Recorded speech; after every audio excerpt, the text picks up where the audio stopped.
कोटा में बसे Chambal river front को लेकर शुरू से ही आरोप प्रत्यारोप चलते रहे हैं। बीजेपी इसे भ्रष्टाचार का अड्डा बताती रही है, तो वहीं कांग्रेस का ये ड्रीम प्रोजेक्ट था। करीब 1500 करोड़ की लागत से बने चंबल रिवर फ्रंट में पर्यावरण नियमों का उल्लंघन बताते हुए एनजीटी ने एक याचिका दायर की थी, जिस पर निर्णय देते हुए एनजीटी ने इसे वादे को खारिज कर दिया था। साथ ही किसी तरह का नियमों का उल्लंघन भी नहीं माना।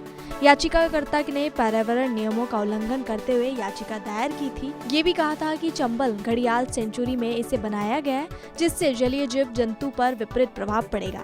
एनजीटी ने अपने आदेश में कहा कि पेश तथ्यों, संयुक्त समिति द्वारा पेश रिपोर्ट और गुजरात इंजीनियरिंग रिसर्च द्वारा आयोजित अध्ययन रिपोर्ट पर प्रकाश डाला गया। संस्थान में पर्यावरण नियमों का कोई उल्लंघन नहीं हुआ।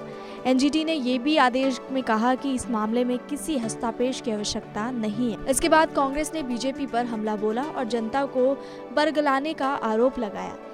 23 सितंबर 2023 को अजमेर निवासी अशोक मलिकाय, वही जयपुर निवासी गिरिराज अग्रवाल ने रिवरफ्रंट निर्माण को गैरकानूनी तरीके से पर्यावरण उल्लंघन करते हुए बनाए जाने के लिए नेशनल ग्रीन ट्रिब्यूनल में एक वादा दायर किया था। उसके बाद ये निर्णय आया था।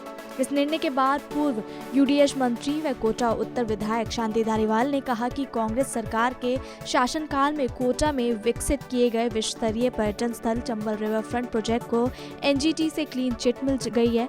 दुनिया को रिवर फ्रंट प्रोजेक्ट रास आया है, लेकिन बीजेपी को शुरू से ही नहीं पच रहा था। बीजेपी के नेता इसके निर्माण के समय से बेबुनियाद आरोप लगाते आ रहे हैं। यही नहीं, झूठी शिकायत भी दर्ज की गई थी। वहीं उन्होंने ये भी कहा कि चंबल रिवर फ्रंट का निर्माण नियमों कायदों से हुआ है, किसी तरह के अवहेलना नहीं की गई है।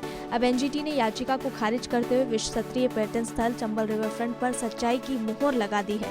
याचिकाकर्ताओं ने एनजीटी में लगाई याचिका में आक्षेप लगाए थे, वही पूरी तरह से प्रमाणित नहीं हो पाए और इसी के चलते एनजीटी ने याचिका को खारिज कर दिया है।